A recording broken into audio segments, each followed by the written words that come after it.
राम आप सभी को। जय श्री कृष्णा।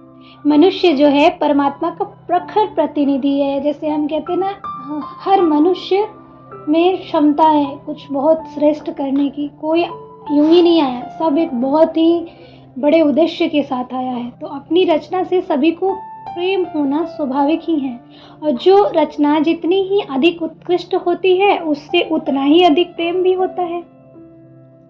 यदि कोई उसकी प्रिय रचना को विकृत करने का प्रयत्न करता है तो वह रचयिता का कोपभाजन भी बनता है।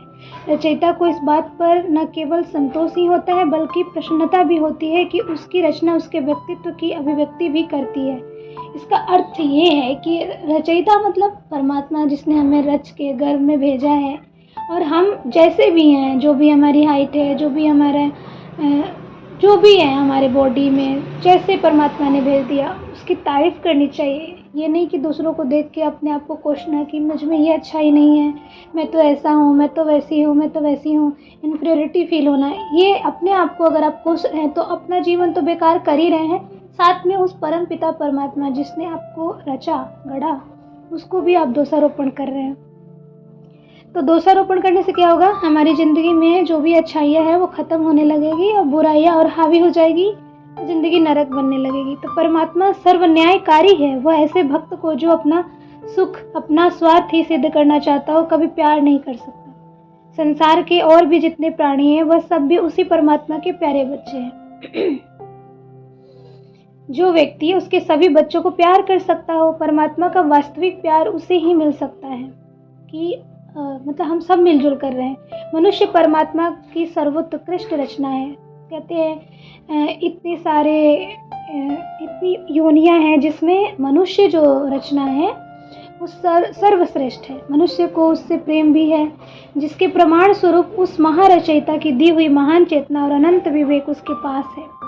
क्यों सबसे श्रेष्ठ है? क्योंकि विवेक है हमारे पास, सद्बुद्धि है, हम सोच सकते हैं, हम अपने चेतन शक्ति से, हम अपने अनकॉन्शियस माइंड से, कॉन्शियस माइंड से, अपने सुपर ब्रेन पावर की प्रतिभा को निखारते हुए हम जो चाहे वो कर सकते हैं। इसलिए हम श्रेष्ठ हैं।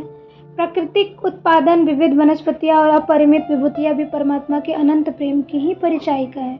इसकी कृतज्ञता स्वरूप मनुष्य का कर्तव्य है कि वह परमात्मा की कृपा और उसके व्यक्तित्व का उसी के अनुरूप प्रतिनिधित्व भी करे। जब अब ऐसा नहीं करता वो कि उसकी कला को अपमानित करता रहे। मतलब ऐसा नहीं करना चाहिए कि उसकी कला जो उसने दी है उसको हम अपमानित करें, तो फिर जो भी हमारे हाथ में आया है वो छीन जाएगा हर वक्त। अब ये पूरे जो भी हमने चैप्टर आज लाइफ लेसन हमें मिला, इसमें यही लेसन मिल रहा है कि हम ग्रैटिट्यूड की भावना रखें। हमें फ्री का सांस मिल रहा है, सरेंडर, लोग कितने फ्री का ब्लड मिल रहा है, फ्री का हमारे शरीर, हमारे हाथ पैर अच्छे से काम कर रहे। तो हर दिन सुबह उठ के धन्यवाद दीजिए कि thank you so much universe कि आज भी मैं जिंदा हूँ, मेरे हाथ पैर ठीक है और मैं अपना काम खुद से कर पाती हूँ। तो हर एक छोटे छोटे चीज़ के लिए, छोटी छोटी बात के लिए धन्यवाद कहें कि मेरी बॉडी का हर सेल खुश है, जिंदा है, रोशन है, कि मैं एक्टिव हूँ, मैं अपना काम कर पा रहा हूँ, मैं अपनी बुद्धि से अर्निंग कर पा रही हूँ और उस अर्निंग से अपनी जीविका चला रही हूँ। तो लोगों को माध्यम बन रही हूँ अच्छा कुछ सिखाने का। हर एक बात के लिए ग्रेटिट्यूड रखना है कि परमात्मा ने हमें रच के एक श्रेष्ठ रचना की है और हमें एक बेहतर उद्देश्य के साथ भेजा है।